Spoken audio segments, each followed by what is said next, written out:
She hugged the book to her chest lovingly, and her smile only grew as she closed her eyes, humming.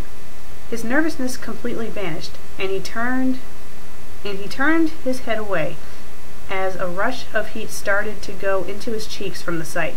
He couldn't help but smile to himself, as a weight lifted off his shoulders at her happy expression. He then quickly took his leave, with a lighter step in his walk, but not before stealing one last glance at her. Another line break.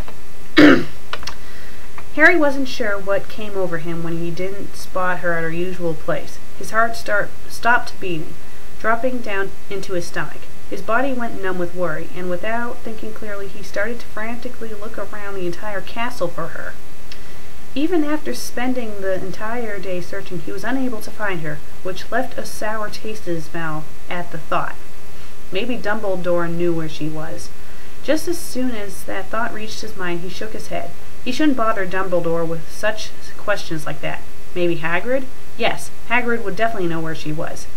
He was the groundkeeper, after all. Wait, wasn't he gone today? He questioned to himself. Yeah, now that he thought about it, Hagrid said something about buying some more flesh-eating slug repellent. Harry gave a deep sigh as he started to slowly drag his feet, continuing his way around the castle one more time. He felt disheartened, not being able to see her today, and the fact that he might not ever see her again made his heart sink even lower into his stomach, and he felt oddly sick, until his body started to tingle with heavy sorrow. "Hello, Harry," a soft voice called beside him as he passed. "Hello," he greeted in half-hearted attempt, slowly turning his head to face the person who called him. His eyes widened with surprise, and his heart suddenly jumped up into his throat. Taking a step back from her in shock, he wasn't able to form a complete word as he stared into her deep blue pools. I guess that's supposed to mean her eyes. While she looked down at him. You know my name?" was his ever-brilliant reply. "Of course," she replied. A soft expression overtook her face. His heart stopped beating, and he found himself unable to breathe at the sight. He was so close. "I might be a portrait, but I do notice when someone stares at me for such long periods of time," she stated, smiling at him.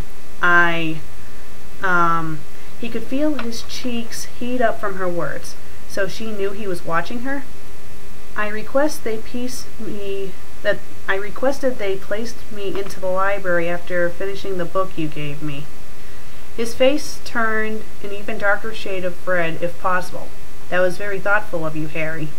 Suddenly, the world went into slow motion, and he slowly watched her extend her hand. She reached out, passing the barrier that separated her painted world from his, and her soft and delicate hand gently brushed away the hair from his face, before caressing his cheek softly. The contact made his whole body start to melt with warmth, as a tingling sensation flowed through his veins, and his heart started to flutter, pounding in his chest. Her deep blue pools sparkled with new life, and she smiled kindly at him. "Thank you." The whispered words escaped her lips, before she slowly pulled her hand away from him, back into her secluded, quote-unquote, picture-perfect world. "Clever." "Welcome." He found the words slipping from his own lips.